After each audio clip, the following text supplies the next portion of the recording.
Okay, so today we're just going to talk a little bit about acceptance, compassion and sort of commitment. So it's kind of linked to the acceptance and commitment therapy approach. So we're just going to look at different aspects of that. And like I said, there's going to be myself and my colleague Lauren, and also my colleague Sean, who will be presenting with us today. So I'm Michelle Woolnow, and I'm supervising practitioner at Compass Go. And Lauren and Sean are both educational mental health practitioners at Compass Go as well. Okay. So just a little bit about who we are. So this workshop today is sort of focused around supporting educational staff in terms of sort of well-being and just helping with sort of strategies and approaches that can kind of improve that in this kind of difficult time that we've been in at the moment. And so Compass Go is a mental health support team that is sort of centred around supporting children aged sort of 5 to 18 within North East Lincolnshire.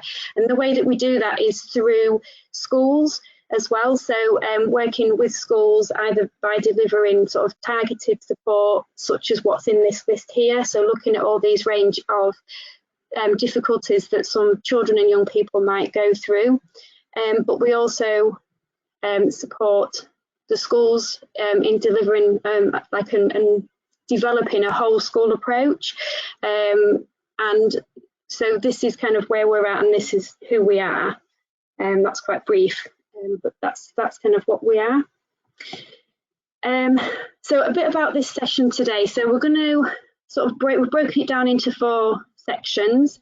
So the first part of it will be mindfulness and sort of focusing a little bit on mindfulness, and that's going to be delivered by Lauren. And then we're going to go to section 2, which is compassion and thought diffusion. And Sean is going to talk a little bit about that and how and what that means and how that might be helpful.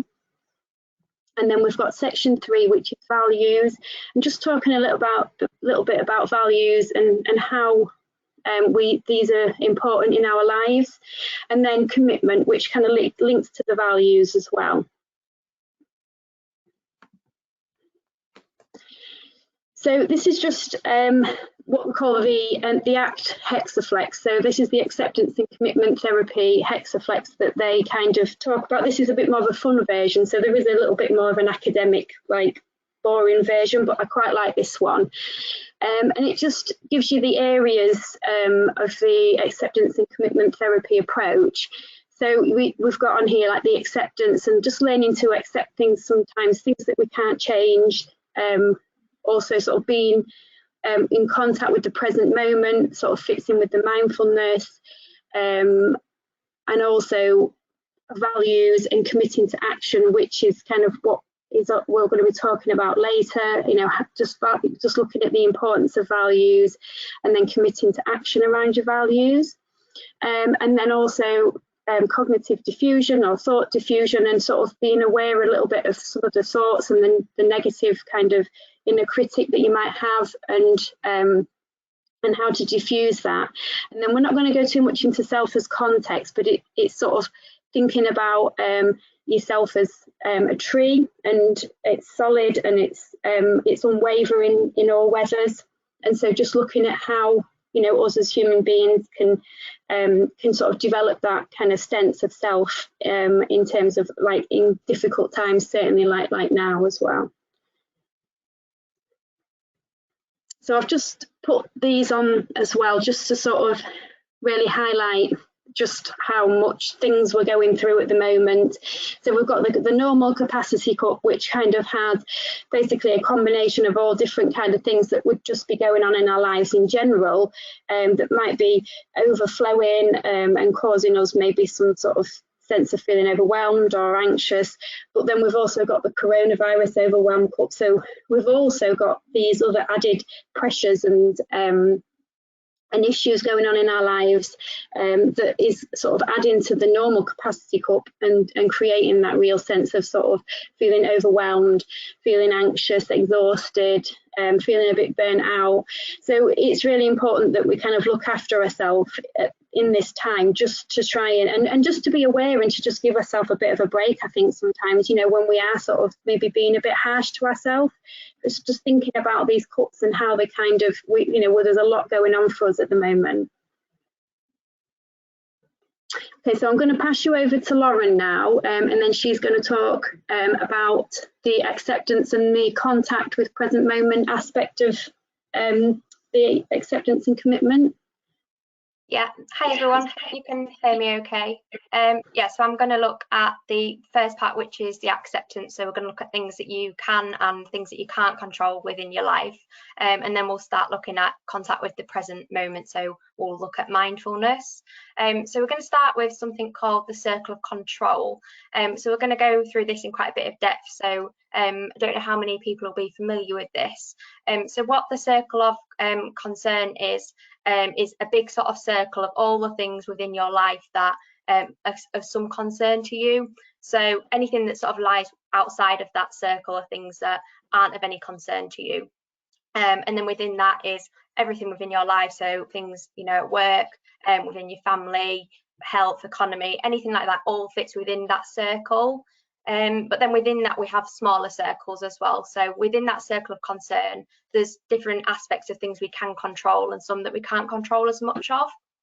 So when we look inside of that circle of concern, we have something called the circle of influence. So within the circle of influence, there's things within that that we have some influence over, indirectly usually. So if you think, for instance, of something like climate change, so you might be able to make small changes in your life. So you might do something like recycling, or you might just make small changes in your life, but they might not have, you might not think they're having a massive impact, but they might be having small indirect changes on something. So you're having some influence on something that's happening, so that might influence someone else's behavior. So they might do something to indirectly impact on the climate change as well. So you're not directly having control over something, but in a bigger picture you may have.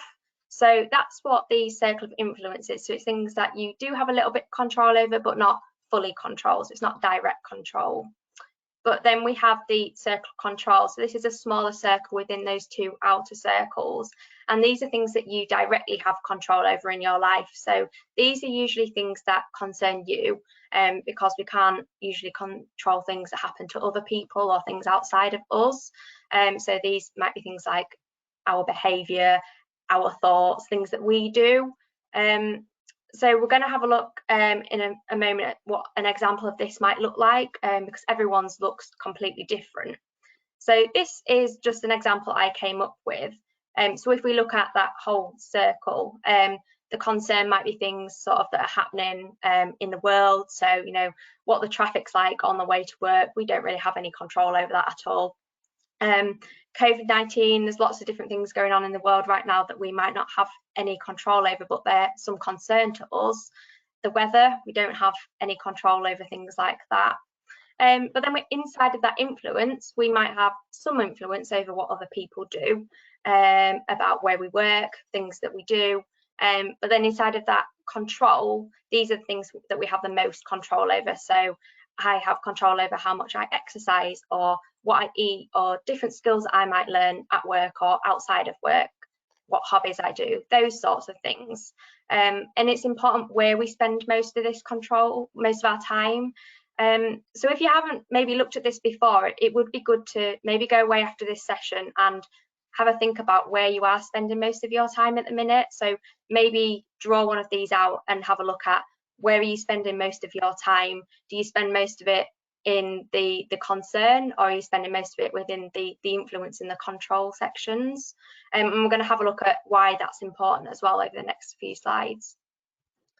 So when you spend sort of most of your time within the circle of concern, that's when we'd call someone quite reactive. So you're reacting to all of those things that appear quite out of your control at the minute. So that could make you feel quite stressed and overwhelmed, because it appears to you that there's lots of things going on within your life that are very out of your control right now, and you can't do much about that. But if we look at someone that's quite proactive, then they'd be focusing a lot of their time on things that they can influence and things that they can control, and that in turn will bring them less stress, and they will feel happier because they're doing things and you know, they can do they've got actions that can impact things that are having positive influences on how they feel, and they feel like they are doing good things, and they do feel better about that. And if you are spending most of your time in that outer circle, you find that those smaller circles become smaller because you think that you don't have much control over them. So it'd be a good idea to think about where you are spending most of that time at the minute. So I would go away maybe after this session and just have a think about where you are spending your time.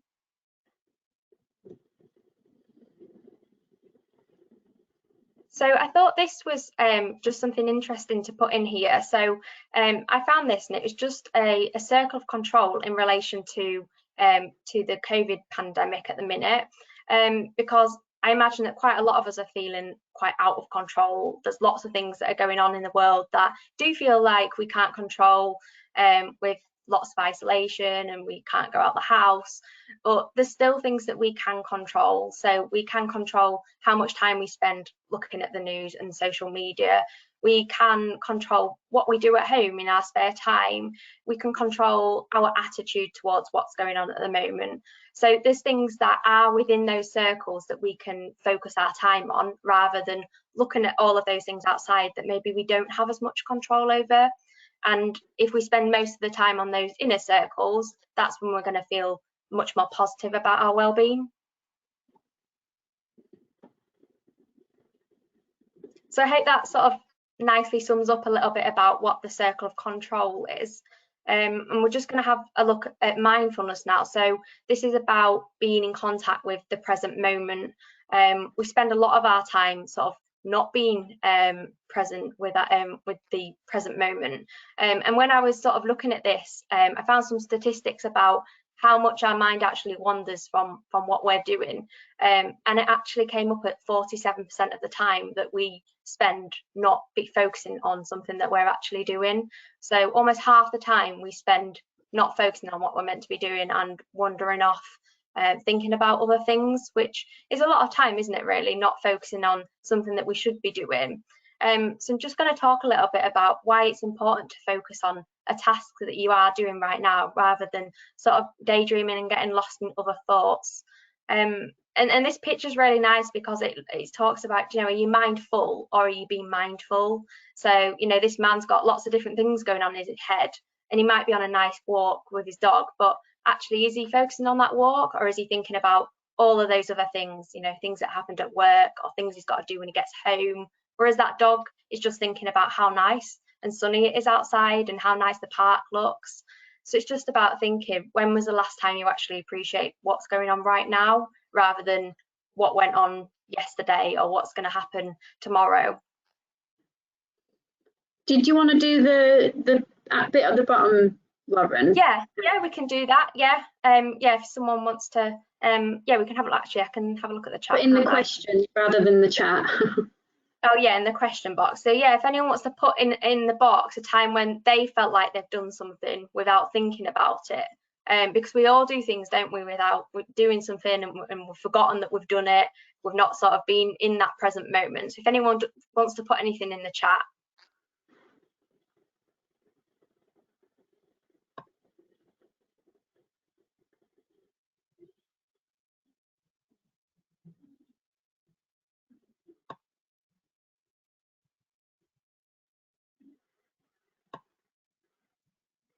Yeah, driving to work, that's a really big one. It's something that we spoke about when we were sort of looking at this. Driving to work is something that we just do, don't we? And we get somewhere and we've totally forgotten how we've got there, but we've got there safely, and we've done it sort of just without thinking about it. I think you should share that one that you told us, Lauren. Yeah, so when we were discussing this, I was driving home the other day. I'd been to a session with a child, and I was driving home, and then later that day I went on a run, and I went on the same route on a run, and I said to my friend, oh, there's a completely new road there, a completely new housing estate, and I'd not noticed it when I'd driven past. So I'd been completely oblivious to it when I'd been driving, but actually when I went out running, I was much more in contact with the present moment and noticed that I'd completely just missed this whole new estate, which was quite shocking, really, that we don't pay attention to things when maybe we should be. Do you want me to go to the next one? Yeah. Yeah. So I thought we'd just have a look at sort of what it's like to live on what we call autopilot. So this is when we're sort of not living in that present moment. We're sort of living, thinking about other things like we were just talking about. So the example I did put on here was about arriving to work, can't remember because we've sort of just driven there and we're on that autopilot, we've just not thought about it. So when we do learn skills, after a while, we don't need to pay attention to them anymore. We just do it. We get so used to them that they just become really mindless and automatic, and the brain just does them. And that's when we sort of lose the emotional experiences that are attached to them. So we don't feel them properly. And this is what mindfulness is about. It's about actually learning to experience them again.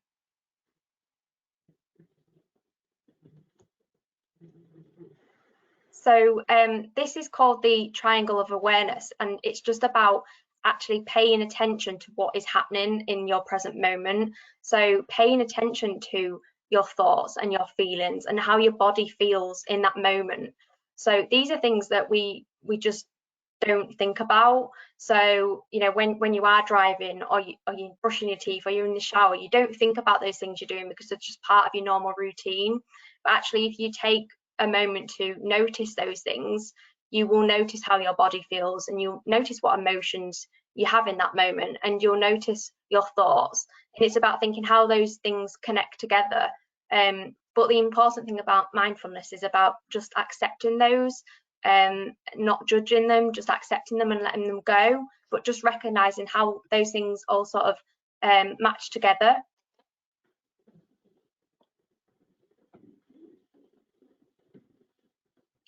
So if we have a look at how you should practice mindfulness, some of you may already do all of these things, but it's a good thing to practice once a day just to sort of get into the habit of practicing being present in the moment. So there's meditation. I know there's really good meditation apps out there. I think Headspace is a really good one that I've used before. There's things like progressive muscle relaxation, which is about relaxing and tensing different muscle groups. Again, there's different things on YouTube and different audio apps as well. You might just go on a mindful walk or eat something mindfully, just being aware of actually, I'm going on a walk and I'm going to pay attention to what's happening around me.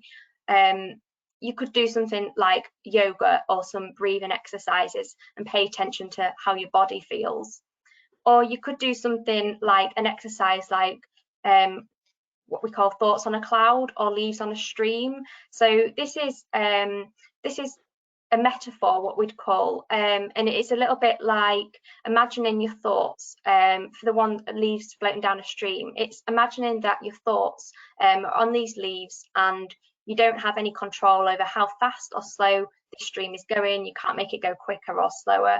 It's just going one sort of simple speed, and your thoughts are on these leaves and they're flowing past, and you know, you don't want to stop these thoughts. You don't want to pick them off the leaves. You can see that they are on these leaves and you just sort of recognize that they're there, and you accept those thoughts and you let them go.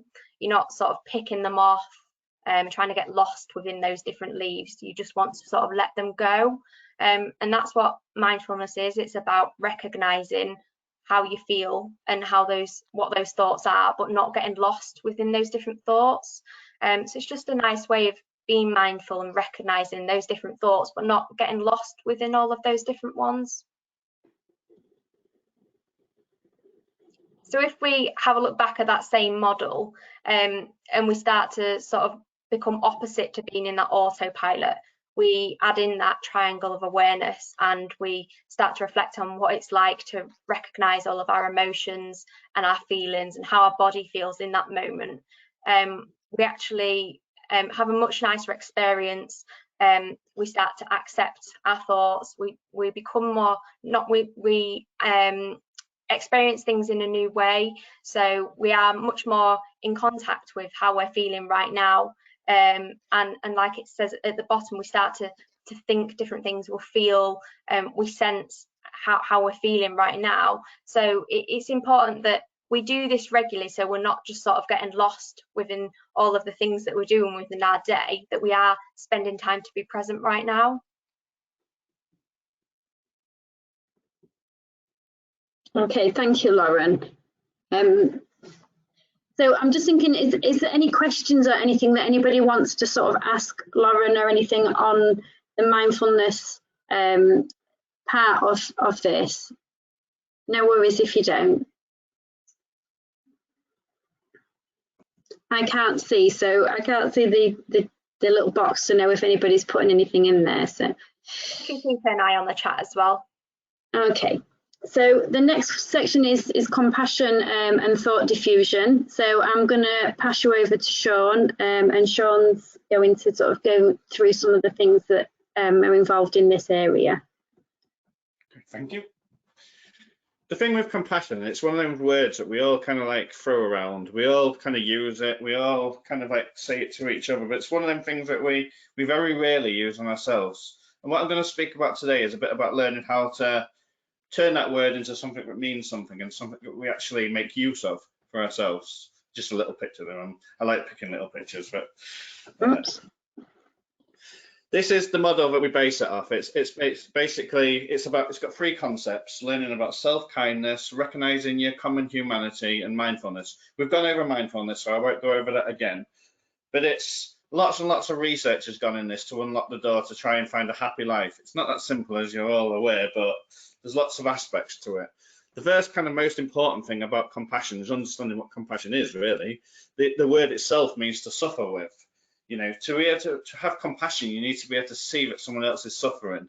You need to be able to kind of put yourself almost in their shoes, or find a way to help them. We can do that easy often when it's other people, especially in your role in schools with children. If a child comes to you with a problem, I imagine most of you find it quite easy to kind of like understand where they're coming from, find a way to help them, talk about it, feel for them. But it's not as easy when it's ourselves, especially when it's one of your friends or colleagues. But when it's yourself, we often treat ourselves much more harshly.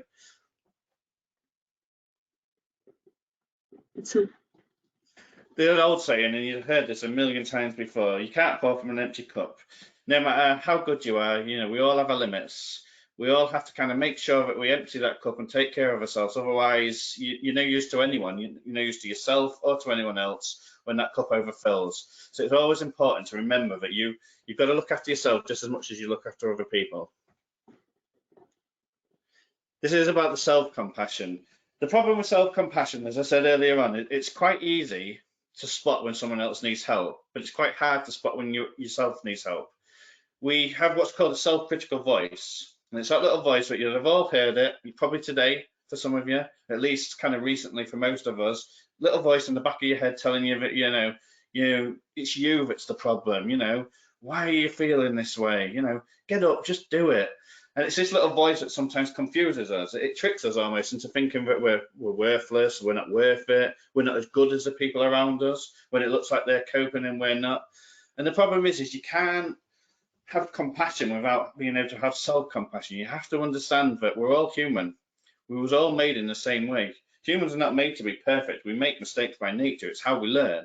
And if you can't understand that concept, it's very hard, because you'll always be holding yourself to a level that we very rarely can reach. So the first step to self-compassion is understanding that we're imperfect. We're all imperfect. We will all have different strengths and weaknesses, and that's just the nature of things. It's not a competition. We're there to help each other. You know, and accepting your flaws as well as your strengths is that first step to be able to kind of forgiving yourself and understanding yourself. The next step is common humanity. As well as understanding that we're all human, we have to understand that we're all in this together. You know, we're not in isolation. The issues that we go through as well, so especially at the moment with COVID, it's a shared issue. We're all going through it. We might all feel and react in different ways, but it's a shared problem. It affects us all. And I think sometimes as people, we keep it to ourselves. We try not to burden other people with our issues, but the problem is we're designed to be like that. We're designed to actually help each other. It's as a community that we can actually get through these things, because as I said, we all have different strengths, like a jigsaw puzzle. You put it all together and you make the bigger picture, but on one piece on its own is often just, it means nothing. The picture, you can't even see what the picture is from it. That brings us to workplace compassion. And one of the things I want you to do is, so I want you to think about where you all work. You don't have to type anything, but you could just think to yourself. Think, if you could design a workplace, what would it be like? And then compare it to yours. So what type of values does your workplace have? How does it feel to work there? How do your colleagues respond when things are going tough? And then think, if you could say to your best friend or a family member, I'd like you to go work at this place, what would that place be like? Would it be like your place? So, and kind of like think to yourself, if that's the case, if they don't match up, what could you do? What needs changing at your workplace to make it into this type of place that you would recommend to others? And I'm not going to ask you to kind of all turn around and say, my place is not good or my place is good, but think about it. You know, if those images in your mind don't match up, why is that? What can be done to make them match up and make it a place that you would recommend to your friends or family? This brings us on to a bit of thought diffusion. This is more like a strategy now to help distance yourself from that self-critical voice that I spoke about, the negative thoughts. The best way to look at this is to put your hands in front of your eyes. If you put it right in front of your face, all you can see is your hands. With thought diffusion, we teach you to push that away, and now you can see your hands, but the rest of the room as well. And that's the problem with negative thoughts. When you concentrate on them and focus on them too much, all you can see is that negative thought. So thought diffusion helps you to create some distance between yourself and the thought, to allow yourself to see the bigger picture and then regain control. Because again, it's another concept about regaining control of your own mind, understanding that you have control over that thought, not the thought has control over you.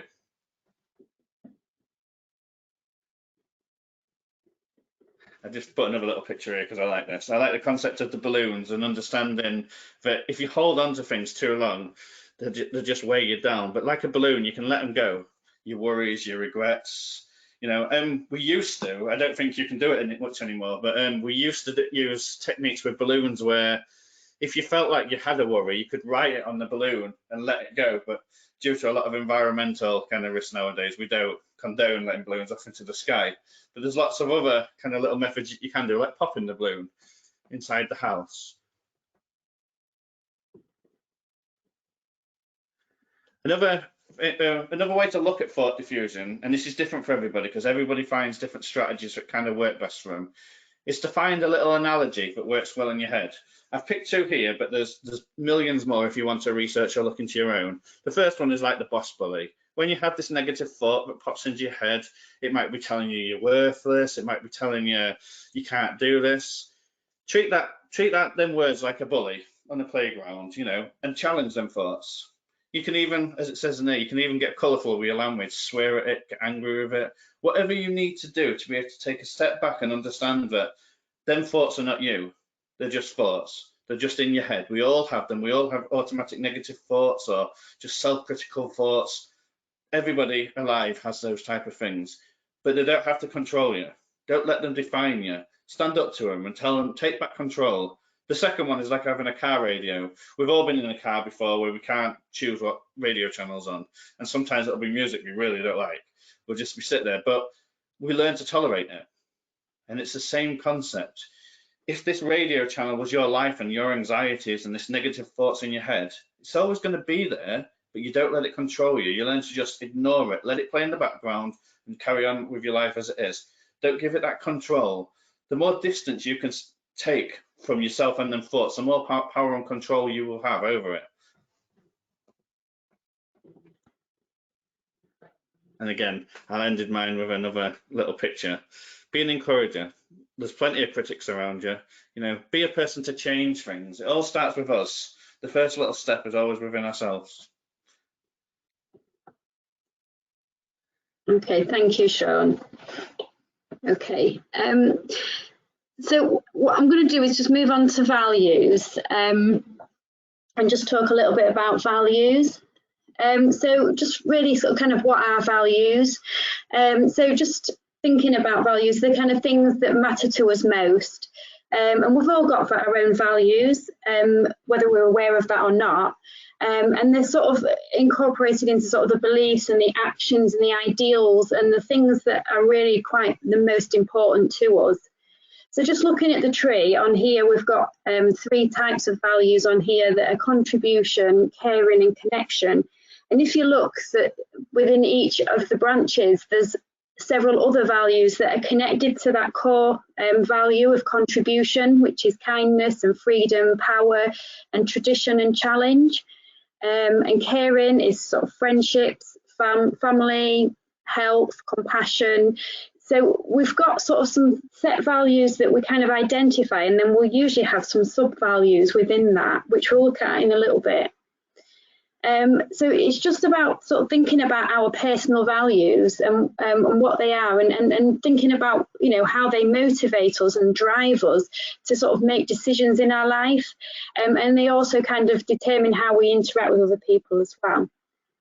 So I can't see this function, so I'm hoping that Lauren or Sean can do that. And we've got a poll, and I just wondered if we could maybe just answer each of these questions on the poll. So the first one will be, are you familiar with values? Can you put that on there, Lauren or Sean? Yeah, I've just done it. Okay, so I'm assuming everybody can see that, and then they just select yes or no. Yeah, I'm getting lots of responses, so I'll share it in a minute when we've got a few more.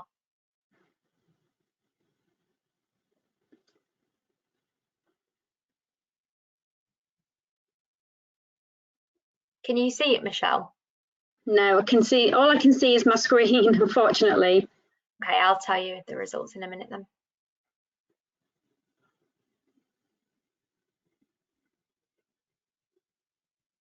I'm just looking at this picture, and it's got on it, the little worm says, I value apples.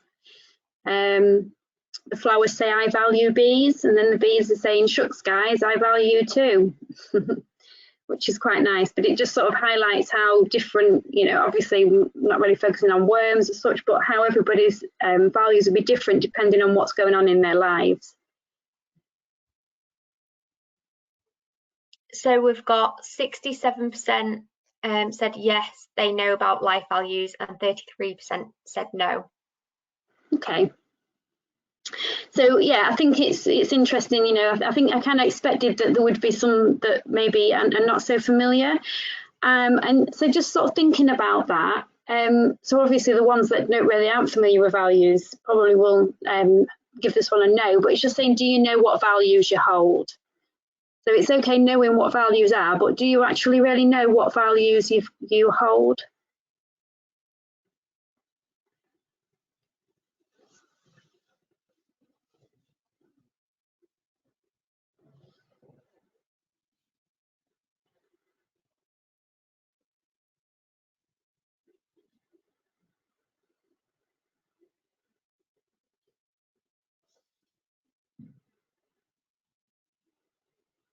So far we've got 73% yes and 25% no. Okay. And is that everybody? I think it's 92% have voted, which was the same as the last one. Okay. Okay, so yeah, so quite a few of you kind of can recognise maybe values in that you hold, and that's really good. And I think that you know, I think most of us could probably identify some values, but actually, do we live by our values? Do we actually apply them to our life and the decisions we make? And that's the question really as well. So I've got down on here that most people know vaguely what their values are, but don't necessarily know how to follow them, or use them to guide their life choices and actions. So just going on to the next slide. Yeah. I just think it's important that, you know, when we kind of, you know, think about our values, it is about kind of thinking, do we live to the values that we hold?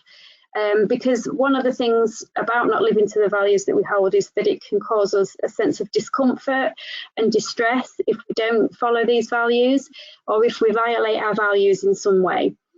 So I'm just looking at this here. It's sort of developing your North Star. So it's thinking about really how our values are our guiding North Star, and how it's important that, you know, we kind of know where we're going and where they're taking, you know, where our values would like us to be, and to be true to them if we can be.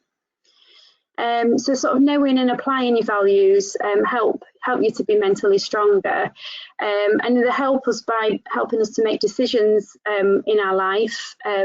By not living by your values, like I've just said, is likely to cause a great source of stress and worry.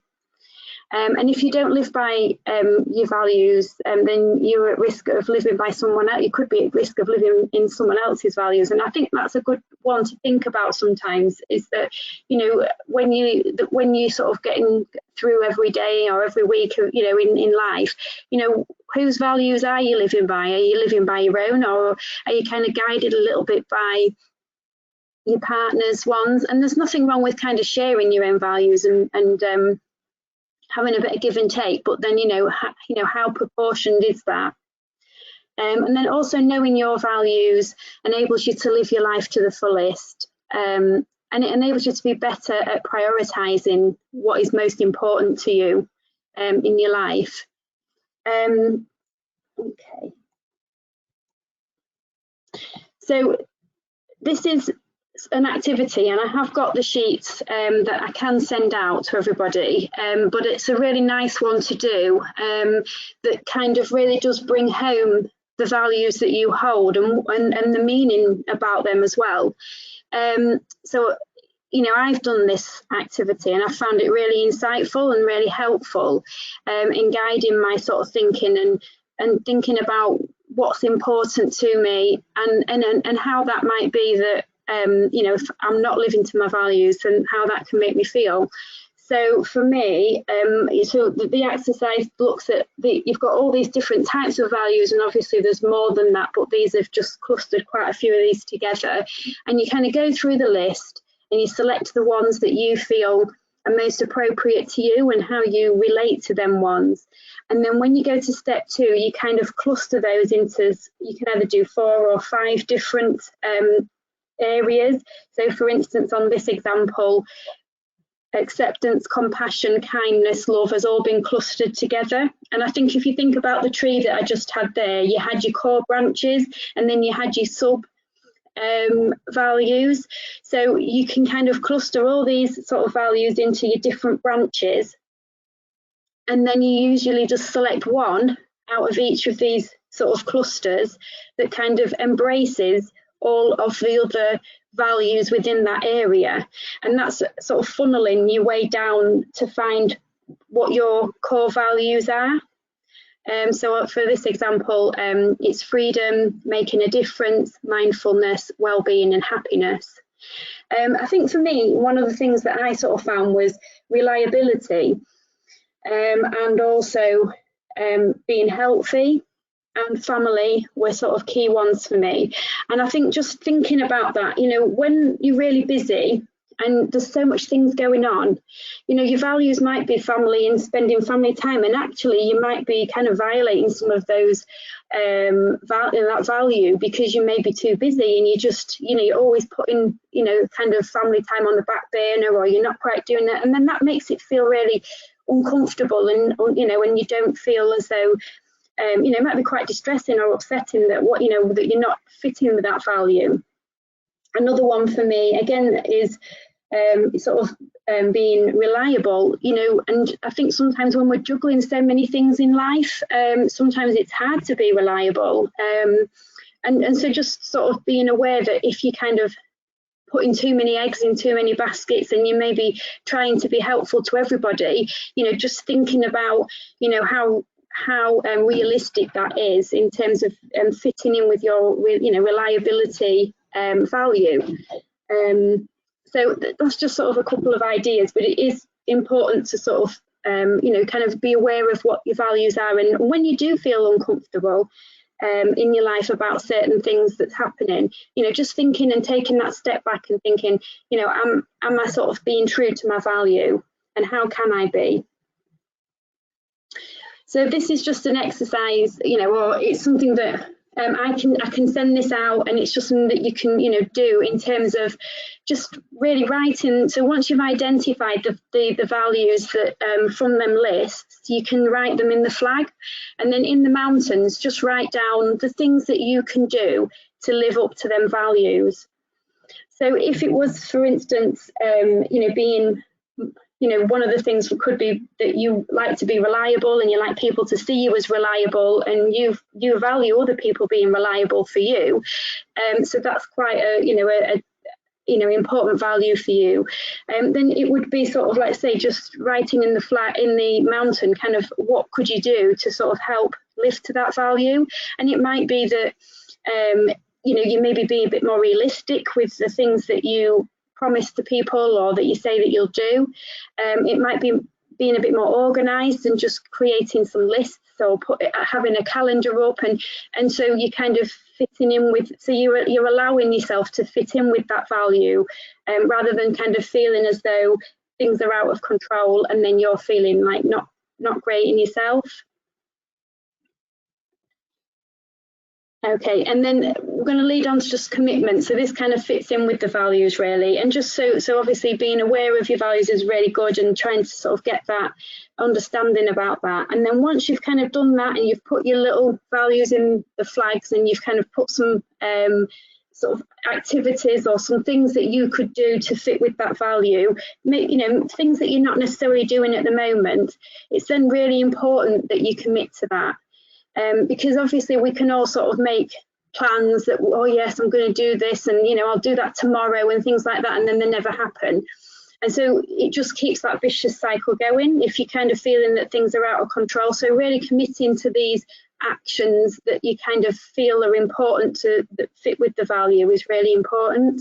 So a part of the acceptance and commitment therapy approach is to try and commit to putting them actions into place on the things that do truly matter to you. And so I've got, this is a difficult part, whereas it really focuses on motivation and determined to sort of want things to be better. So it is just sort of evaluating, how do I feel in my life at the moment? Do I feel like I need things to change? Do I feel like I want to fit more with the values in my life? And then if you feel that that's quite important, then that's where your motivation would come in, and you can start making a plan at that point as to how you can kind of start committing to them values. So I just like this little poster here, and it's just saying commit to what you really value and not chase fleeting feelings of happiness. So this links to a book that's called The Happiness Trap, and I'm going to show you that at the end. But it's sometimes we can kind of chase happiness, and we're not really sure kind of what that happiness is. We're just trying to chase it. So being aware of your values is really important, because that gives you the roadmap. That gives you the North Star as to where you need to be. And so it just says values such as authenticity, creativity, truth, justice, compassion are like a sailor's North Star. And no matter what storms you face, as long as you have your star, you'll always know your way, which I think is lovely. So I've just put this together, and it's just sort of highlighting kind of a commit to action plan really. So it just depends on how serious you want to be about maybe sort of fitting in with your values in life, and how that, and just creating an action plan really that would be something that you can work with, but being quite specific. So I think for this one, on that example on here is, a value of being creative. So, a lot of people kind of have this sort of value, about wanting to be creative and feel like they're quite a creative person, but actually they don't really do anything at the moment. They're just too busy with everything else. So just thinking about if that is one of your kind of values, what could you do so that that actually makes you feel good. Because when you are doing actions that are in line with your values, you tend to feel really good about yourself, and it makes you feel empowered, and it makes you feel that you kind of are in control. So this action, commit to action plan, just sort of looks at ways of how somebody who's got a being creative value would be able to sort of change or add some things into their life that would make them fit with that value. And it might be that there's just silly things, like they've got an old chair that they've kind of thought they wouldn't mind painting and maybe doing a bit of shabby chic on, you know, and actually just not finding time for that. So just thinking about when they could do that. Another one might be learning a new skill, such as maybe cake decorating. Could be learning a new language. It could be a range of things, or redecorating your living room. So if you really sort of quite like decorating, and that would be quite rewarding, and it would make you feel that you'd been quite creative in that. Just sort of thinking about the things that maybe you just feel as though you're not doing, but would be fitting with that value, and then just creating a bit more of a specific plan about when that's going to happen, and this is where the commit to action is. So it's about saying, well, what action am I going to do first? Maybe paint the chair. That's maybe the most easiest one to sort of start with, and then thinking about, well, when could I fit that into my time, and writing that in there. So on this one is on a Saturday afternoon, and then who would do that with me? And well, you don't necessarily need anybody with you on that one, so maybe just do that by yourself and do and just start that up. Thinking about the other one, again, decorating your living room, maybe having a starting point on that the first week of April, and who's going to help me? Well, my partner, my husband, my wife, whoever, or even family members or friends, just sort of thinking who could help you with that as well. And then setting that plan going, or again, learning to cake decorate, sort of looking out for when there's maybe a class that's available, and then seeing if there's anybody that would want to go with you on that as well. And I think sometimes when you kind of enlist people to sort of do things with you, it makes it more likely that you'll do it as well.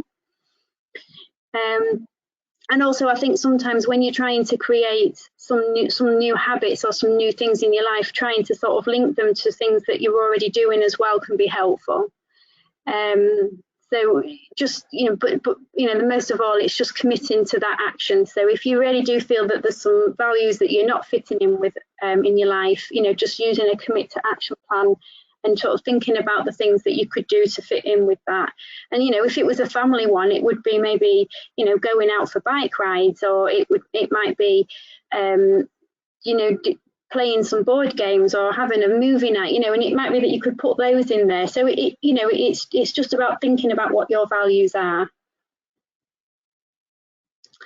And so really this is sort of the end of it really, and just sort of kind of looking at these two books that I've kind of used in terms of the sort of values and the committing to action. So the Russ Harris Happiness Trap is a really, really good book to read, and it sort of links in with the acceptance and commitment therapy, but it's a very, it's not really kind of complicated read. He's got a lot of really good sort of angles and metaphors and things like that he uses in terms of helping you to, stick with values, but also be committing to action, being able to, thought diffusion, again, that we've talked about, being in the present moment. So there's all these things that we've talked about, and that's in the Happiness Trap book. And also the Toolkit for Modern Life. Again, this was written by a psychologist who is also a mum. So she's got, I think you can find her on Facebook or on Instagram, and I think it's called The Psychology Mum. And she's got some really good sort of strategies in the book, approaches, and some really excellent kind of pictures and diagrams. So I used her mountains one and the tree, so the values tree as well. So she drew those images. So it's really animated, and it's a really nice book. And then at the bottom there, that's the link to the values sheets that I just showed you there, but I can send them out as well. So is there any sort of questions or any comments or thoughts that from anybody around kind of what we've spoke about?